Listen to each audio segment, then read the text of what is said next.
আলুর পরোটা তো আপনারা বানিয়ে খেয়েছেন, কিন্তু এইভাবে কি আপনারা কোনোদিন আলুর পরোটা বানিয়ে খেয়েছেন, যেটা মুখে দিলেই মিলিয়ে যাবে? একদম তুলোর মতো নরম তুলতুলে বানিয়ে নিয়েছি আলুর পরোটা। একবার বানিয়ে দেখুন, আপনাদের বারবার বানাতে ইচ্ছে হবে। কথা দিচ্ছি, একবার বানালে আপনারা রোজ এটা খেতে চাইবেন। তুলোর মতো নরম তুলতুলে আলুর পরোটা আমি বানিয়ে নেব। তো চলুন শুরু করা যাক। আমি একটা বড় সাইজের আলু নিয়ে নিয়েছি। আলুটা দেখে আপনারা বুঝতে পারছেন। এটাকে আমি কুকারে একটা সিটি দিয়ে দিয়েছি নুন দিয়ে। এবার আমি যে ঘিসুনি আছে, ঘিসুনি দিয়ে আমরা ঘিষে নেব। আপনাদের কাছে ঘিসুনি না থাকলে আপনারা কাঁটা চামচ দিয়ে ম্যাশ করে নেবে। এই আলুর পরোটাটা অসম্ভব লোভনীয়। এতে কোনো সবজি দরকার নেই, শুধু শুধুই খাওয়া হয়ে যায়। প্রথমে আমি আগে ঘিসুনি দিয়ে আলুটাকে ঘিষে নেব।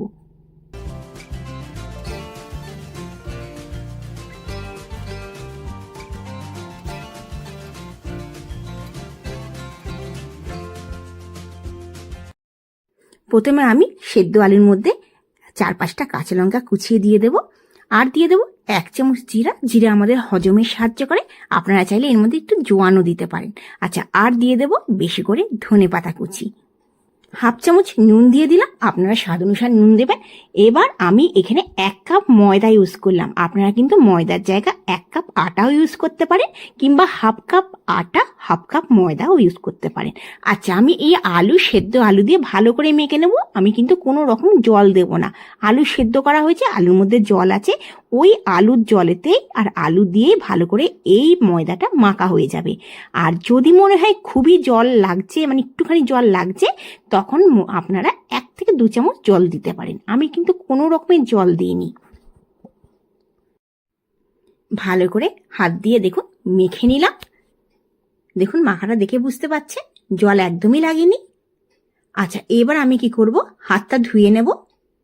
হাতটা ধুয়ে নিয়ে আপনারা চাইলে 1 থেকে 2 চামচ রিফাইন অয়েল ওপর থেকে দিয়ে দিতে পারেন। আমি কোনো রকমের তেল ইউজ করছি না। দেখুন মাখা হয়ে গেছে। আমি আধা ঘন্টার জন্য ঢাকা দিয়ে রেখে দেবো। 10 মিনিট রেখে দিলেও চলবে। আধা ঘন্টা পর ফিরে আসছি। এই আলুর পরোটা যদি আপনারা বানান, আপনারা এমনি যে আলুর পুর দিয়ে যে বানান, সেটা কিন্তু আপনারা ছেড়ে দেবেন। অনেক রকমভাবে আপনারা আলুর পরোটা বানাতে পারেন, কিন্তু এই রকমভাবে কখনো বানিয়েছেন কি? একবার বানিয়ে দেখতে পারেন, দারুণ লাগবে। কোনো পেঁয়াজ নেই, রসুন নেই, আপনারা চাইলে পেঁয়াজ কুচি দিতে পারেন, কিন্তু বিনা পেঁয়াজ দিয়ে আমি এই আলুর পরোটা বানিয়েছি নিরামিষ। অসম্ভব সুন্দর হয়েছে।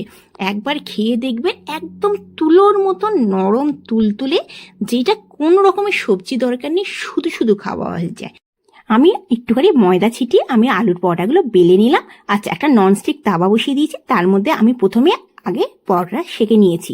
আমি 2 রকমভাবে আপনাদের দেখাবো পরোটা। প্রথমে আমি পরোটাটা সেঁকে নিলাম, দুদিকে সেঁকে নিয়ে আমি 2 চামচ ঘি দিয়েছি। আমি কিন্তু এই পরোটাগুলো ঘি দিয়ে বানাচ্ছি, আপনারা কিন্তু রিফাইন অয়েল দিয়েও বানাতে পারেন। আচ্ছা, গ্যাসের ফ্লেমটা মিডিয়াম করে দিয়েছি, দিয়ে আমি পরোটাগুলোকে ভালো করে সেঁকে নেব। দেখুন কি সুন্দর লাগছে পরোটাগুলো। আর এই পরোটাগুলো রেখে দিলেও কিন্তু সফট, এই নরম থাকবে, তুলোর মতন, কোনো রকমের শক্ত হবে না। এই পরোটা আপনারা 8-10 ঘন্টা রেখে দিতে পারেন, কিংবা কোথাও জার্নি করলে নিয়ে নিতে পারেন।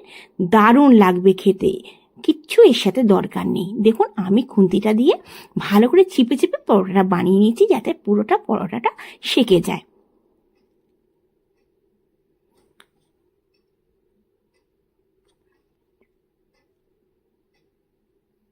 সেম প্রসেসে আমি একটা পরোটা হয়ে গেল, আরেকটা পরোটা আমি দিয়ে দিলাম।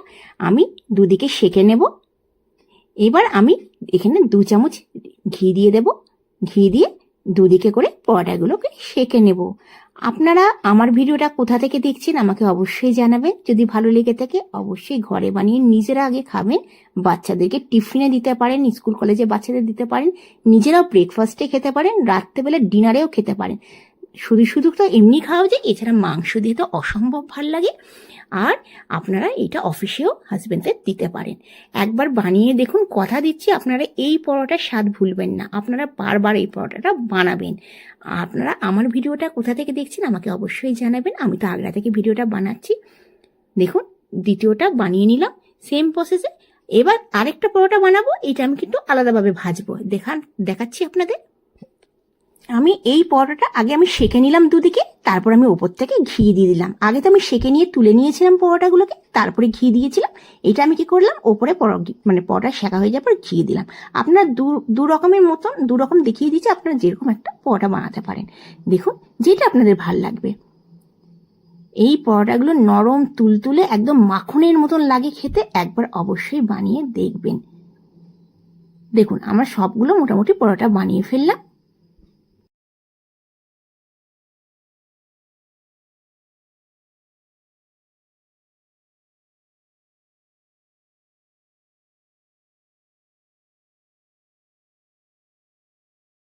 সব পরোটাগুলো হয়ে গেছে। দেখুন পরোটাগুলোকে আমি ঠান্ডা করে নিয়েছি, তা সত্ত্বেও কতখানি নরম আছে দেখতেই আপনারা বুঝতে পারছেন। আপনারা অবশ্যই এই পরোটাগুলোকে বানাবেন আর বানিয়ে আমাকে কমেন্টসে জানাবেন ভালো হয়েছে কিনা। কথা দিচ্ছি এই পরোটা আপনাদের ভীষণ ভাল লাগবে, বাচ্চাদের তো ভীষণ ভাল লাগবে। আলু বাচ্চারা ভীষণ পছন্দ করে। যেসব বাচ্চারা টিফিনে ফিনিশ করে আসে না, খাবার নিয়ে প্রবলেম, সেই সব বাচ্চাদেরকেও আপনারা এইভাবে পরোটা বানিয়ে দিতে পারে, তারা একদম টিফিনকে শেষ করে আসবে। টিফিনে একদমই থাকবে না এই পরোটাগুলো, কারণ এই পরোটাগুলো ভীষণ নরম তুলতুলে থাকে। একবার বানিয়ে দেখবেন। আমি কিন্তু পরোটাগুলো ঘি দিয়ে ভেজেছি, আপনারা চাইলে এর মধ্যে মাখন দিয়েও বাচ্চাদের জন্য ভাজতে পারেন। আপনাদের আজকের ভিডিওটা কেমন লাগলো অবশ্যই জানাবেন। যদি ভালো লেগে থাকে অবশ্যই লাইক করবেন। আমার চ্যানেলকে যদি সাবস্ক্রাইব না করে থাকেন তাহলে সাবস্ক্রাইব করার অনুরোধ রইল। যারা আমার চ্যানেলকে সাবস্ক্রাইব করেছেন এবং পাশে আছেন তাদেরকে অসংখ্য ধন্যবাদ। দেখুন কি নরম তুলতুলে পরোটাগুলোকে বানিয়ে নিলাম।